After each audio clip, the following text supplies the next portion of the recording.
兄弟喺邊？在一家粤菜館實習呢。哎呀，好餓啊！這不知道第一道菜是啥呢？仲未上菜啊？咁你先將個湯碗擺個轉盤度啊，準備有湯飲啊！你怎麼知道第一道？唔止無頭煲豬骨啊！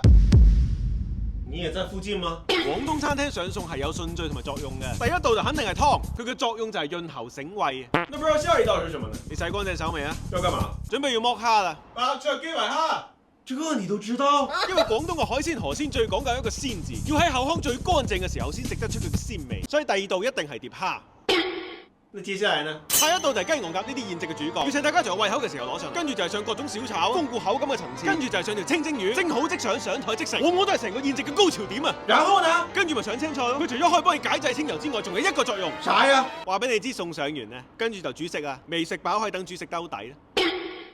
我一直以為這個菜是做好哪道上哪道呢？肯定唔係啦，好講究噶。一般咧就按呢個順序。如果你見到邊啲鋪頭一上嚟就上碟青菜，咁你就知佢有幾離譜啦。哎，他最後還上一個果盤，這是啥作用啊？食飽未啊？食飽就走噶咯喎。不是，你還沒告訴我呀？這隻果盤啥作用啊？果盤嘅意思係食飽啦嗬，埋單啦。